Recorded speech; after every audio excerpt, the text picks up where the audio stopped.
जय हिंद दोस्तों, मैं रितेश कुमार आप सभी का स्वागत करता हूं अपने YouTube channel alert with Ritesh पर। जैसा कि मुझसे कई लोग पूछा करते हैं कि यूपी पुलिस में हम किस तरह से आ सकते हैं या फिर यूपी पुलिस को किस तरह से ज्वाइन किया जा सकता है। यूपी पुलिस को ज्वाइन करने के लिए क्या क्या योग्यता होनी चाहिए, क्या क्या शैक्षिक योग्यता होनी चाहिए या फिर शारीरिक योग्यता होनी चाहिए, तो हम आज इन सभी टॉपिक से बात करेंगे। तो आइए शुरू करते हैं अपनी इस वीडियो को।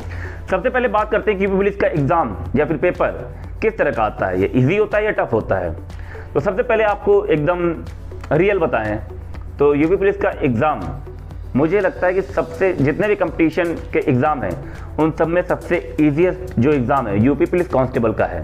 जी हाँ दोस्तों, सबसे सरल एग्ज़ाम यूपी पुलिस कांस्टेबल का है। सबसे पहले बात करेंगे यूपी पुलिस ज्वाइन करने के लिए योग्यता क्या क्या होनी चाहिए। तो यूपी पुलिस ज्वाइन करने के लिए योग्यता दो तरह की होंगी। पहली तो आपकी शैक्षिक योग्यता और दूसरी आपकी होगी शारीरिक योग्यता। तो पहले बात करते हैं शैक्षिक योग्यता की। यूपी पुलिस ज्वाइन करने के लिए आपको न्यूनतम मतलब कि कम से कम 12th पास आउट होना चाहिए। उसके ऊपर अगर आपके पास डिग्रियां हैं तो कोई दिक्कत नहीं है, अगर नहीं भी हैं तो भी कोई दिक्कत नहीं है, आपका 12th पास होना चाहिए।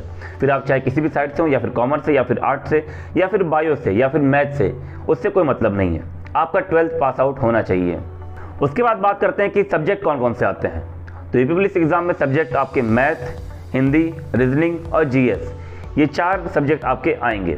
उसके बाद बात करें कि क्या इन सभी को पढ़ना कंपलसरी है, तो जी हाँ, इन सभी को पढ़ना कंपलसरी है, मगर कौन सा सब्जेक्ट कितना कितना पढ़ना है ये आपको पता होना चाहिए। जैसे कि बात करें कि मैथ की, तो मैथ के क्वेश्चंस आपको इंटर लेवल का तो पेपर होता है, मगर इसमें कम से कम इंटर के क्वेश्चंस होते हैं। अधिक से अधिक आपके 10th तक की आपके क्वेश्चंस जा सकते हैं, वरना आपके 8th तक ही सारे क्वेश्चन सीमित हो जाते हैं। और जो भी कुछ इंपॉर्टेंट चैप्टर्स होते हैं वो आपको पता ही होंगे, जैसे कि profit and loss, percentage, simplification, CISI, इस तरह के जो भी चैप्टर्स हैं वो आपके इंपॉर्टेंट होते हैं, जैसे टाइम एंड वर्क। तो इन सभी चैप्टर्स को आपको सबसे पहले लगाना है। उसके बाद और अगर कई लोग मुझसे पूछा करते कि किस बुक से पढ़ें, आपके पास जो किताब हो आप उससे पढ़िए। मतलब कि जैसे RS अग्रवाल आपके पास है, चाहे पुरानी हो चाहे नहीं हो, कोई मतलब नहीं, आपके पास एक RS अग्रवाल की बुक हो या फिर SD यादव हो या फिर किरण की कोई बुक हो, कोई भी आपके पास बुक होनी चाहिए। उसके बाद अगर आप बात करें कि कोचिंग वगैरह ज्वाइन करनी है, तो कोचिंग वगैरह की बात करें तो मुझे नहीं लगता कि ऑफलाइन कोचिंग में ज़्यादा कुछ पढ़ाया जाता है। आजकल ऑनलाइन क्लासेज इतनी अच्छी चल रही है कि आपको कोचिंग जाने की ज़रूरत ही नहीं पड़ेगी। जैसा कि मैंने जब तैयारी की तो मैंने वाईफाई स्टडी से तैयारी की थी, जहाँ पे नमन सर पढ़ाते थे। मैं किसी चैनल का या फिर किसी टीचर का प्रमोशन नहीं कर रहा हूँ, बस मैं बता रहा हूँ कि मैंने कहाँ से पढ़ाई की थी। मैंने वाईफाई स्टडी से नमन अग्रवाल सर से पढ़ा था, तो उनकी मैथ मुझे बहुत अच्छी लगी थी। उन्होंने मैथ बहुत अच्छी पढ़ाई थी। और नॉर्मल मेरे पास एक RS अग्रवाल की बुक हुआ करती थी, उस RS अग्रवाल की बुक को लगाता था और साथ में वाईफाई स्टडी के चैनल से नमन अग्रवाल सर का वो वीडियो देख लिया करता था, तो उससे तैयारी हो जाती थी। और साथ साथ अगर आपके घर में या आसपास कोई छोटे बच्चे हो 8th क्लास तक या फिर हाई स्कूल तक, तो आप कोशिश करें कि उन्हें पढ़ाएं। तो आप उनको जब पढ़ाएंगे तो आपको भी अपने आप नॉलेज होती रहेगी। तो बच्चों को पढ़ाना 6th क्लास से 8th क्लास तक की बच्चों को या 10th क्लास तक की बच्चों को पढ़ाइए, उनको पढ़ाने से रिवीजन होता रहेगा आपका। फिर उसके बाद बात करें हम हिंदी की, जो भी नॉर्मल बुकें होती हैं, जैसे कि लूसेंट की हिंदी आती है, काफ़ी अच्छी बुक होती है लूसेंट की। और मैं यहाँ पहले बता दूँ, मैं किसी भी बुक का या किसी भी चैनल का प्रमोशन नहीं कर रहा हूँ। उसके बाद बात करें कि लूसेंट की बुक जो होती है सबसे अच्छी लगती है मुझे, मैंने उसी तैयारी की थी। उसके बाद कोचिंग वगैरह तो जाना नहीं आपको, और ऑनलाइन अगर आपको यूट्यूब पे देखना है तो सबसे अच्छे टीचर मुझे लगते हैं विवेक सर।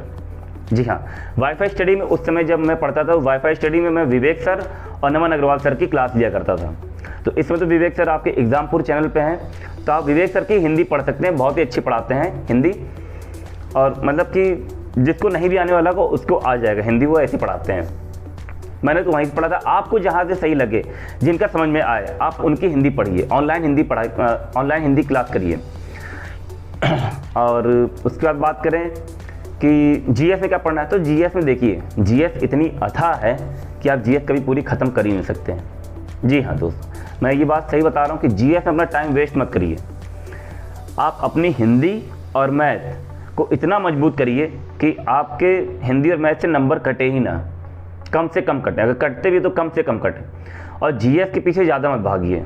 नॉर्मल GS नॉर्मल पढ़िए, क्योंकि वो इतनी ज़्यादा है कि आप उसको कभी पूरा कवर ही नहीं कर सकते हैं। या तो फिर करंट अफेयर पढ़िए, यूपी पुलिस है तो उत्तर प्रदेश के बारे में कुछ पढ़िए, करंट अफेयर पढ़िए, तो इस तरह की चीज़ें पढ़िए। ये नहीं कि मुगल काल पढ़ रहे हैं तो प्राचीन भारत तो आधुनिक भारत, ये सब कुछ नहीं पढ़ना आपको। आप नॉर्मल खाली जीएस पढ़ रहे हैं तो नॉर्मल एक बुक लीजिए, उसको पढ़ते जाइए, रटना नहीं आपको, पढ़ना है खाली सिर्फ। उसके रीजनिंग की बात करें तो रीजनिंग ज़्यादा टफ नहीं आती, नॉर्मल सी इजी रीजनिंग आती है, आप कोई भी कर लेगा। तो रीजनिंग की एक नॉर्मल सी बुक उठाइए, उससे आप रीजनिंग करना स्टार्ट करिए। फिर इसके बाद बात करें तो आपको सबसे एक अच्छी बुक बताऊंगा मैं फिर से बता दूँ, मैं किसी बुक का प्रमोशन नहीं कर रहा हूँ यहाँ पे।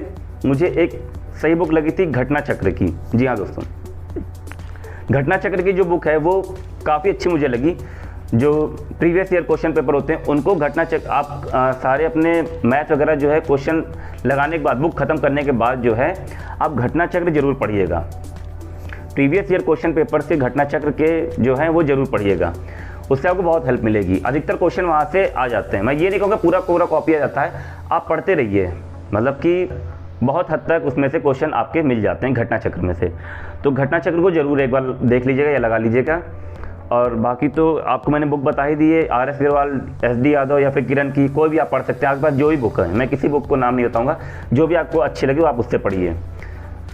मैंने तो RS अग्रवाल से पढ़ाई की थी, तो आप RS अग्रवाल से पढ़ सकते हैं या फिर SD यादव से पढ़ सकते हैं या फिर किरण से पढ़ सकते हैं। ये सब किताबें अच्छी हैं।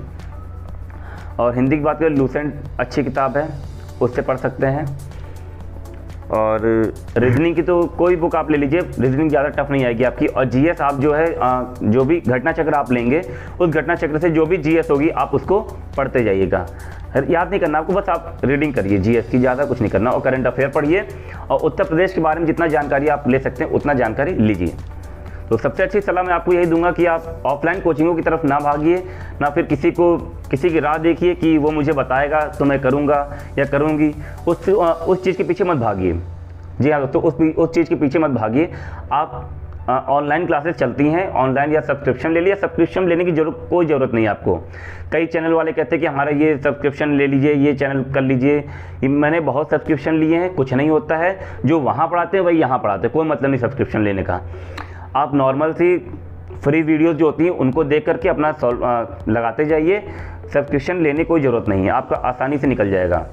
जी हाँ, तो मैं एक बार फिर से बता रहा हूँ कि सबसे इजी जो क्वेश्चन पेपर, सबसे इजी जो कंपटीशन का पेपर है वो यूपी पुलिस कांस्टेबल का है। इससे इजी तो कोई क्वेश्चन पेपर किसी कंपटीशन का पेपर हुआ ही नहीं है यूपी पुलिस कांस्टेबल से। अब आगे आने वाले समय में किस तरह का क्वेश्चन पेपर आता है तो ये इसकी नॉलेज तो मैं भी नहीं कह सकता हूँ, भविष्यवाणी तो मैं कर नहीं सकता हूँ। और अब तक का जो हुआ है वो मैं बता रहा हूँ। तो मैं फिर एक बार आपसे कहूँगा या बार बार कहूँगा कि आप अपना हार मत मानिएगा। सबसे इजी क्वेश्चन पेपर होगा, बिल्कुल निडर होकर के क्वेश्चन पेपर में बैठिए या फिर कंपटीशन की तैयारी करिए। सोचिए कि बिल्कुल ईजी है, मैं निकाल लूँगा, ये सोच के चलिए बिल्कुल ईजी है, मैं निकाल लूँगा या निकाल लूँगी, कोई दिक्कत नहीं है। जो बुक्स बताए मैंने आपको या फिर आपके पास जो बुक्स है उनको नॉर्मल आप पढ़ते रहिए। कोई बुक कंपलसरी कोई बुक नहीं है, कोई स्पेशली बुक नहीं है इसकी, इतना टफ पेपर भी नहीं है। IAS का कोई पेपर नहीं है कि बहुत स्पेशल कोई किताबें आपको पढ़नी होंगी। ये नॉर्मल सा क्वेश्चन, नॉर्मल कंपटीशन पेपर है। कोई भी नॉर्मल बुक उठाइए, आप अपना पढ़ना शुरू करिए। कोई भी स्पेशली किताब इसके लिए नहीं बनी है, किसी भी किताब से आप पढ़ सकते हैं। तो इतना बड़ा प्लेटफॉर्म है आपके पास यूट्यूब, तो आप यूट्यूब से ऑनलाइन क्लासेस लीजिए, वीडियोस देखिए और हो सके तो अपना एक टाइम टेबल या फिर एक शेड्यूल बना लीजिए, उस हिसाब से आप चलिए। बिना शेड्यूल के, बिना टाइम टेबल के हिसाब से आप नहीं चल पाएंगे, या कोई भी चीज़ें अगर कर भी लेंगे तो ज़्यादा सही से नहीं हो पाएंगी। तो कोशिश करिए कि अपने एक टाइम टेबल बनाइए या फिर शेड्यूल बनाइए, उस हिसाब से पढ़ाई कीजिए। और अगर आपको कोई भी प्रॉब्लम होती है या फिर कोई भी दिक्कत होती है, कोई डाउट होता है तो आप कमेंट सेक्शन में मुझसे पूछ सकते हैं, मैं आपको ज़रूर से ज़रूर रिप्लाई दूंगा। मैंने अब तक जितने कमेंट मेरे पास आए हैं मैंने उन सभी के कमेंट के रिप्लाई दिए हैं। और अगर आपका भी कोई कमेंट में कोई डाउट है या कोई भी प्रॉब्लम है तो आप कमेंट में मुझसे पूछ सकते हैं। अब बात करते हैं शारीरिक योग्यता की। तो शारीरिक योग्यता की बात करेंगे हम अगले वीडियो में, क्योंकि वीडियो काफ़ी लंबी हो जाएगी। तो आज के लिए बस इतना ही रखते हैं और मिलते हैं फिर अगली वीडियो में। तब तक के लिए जय हिंद, जय भारत।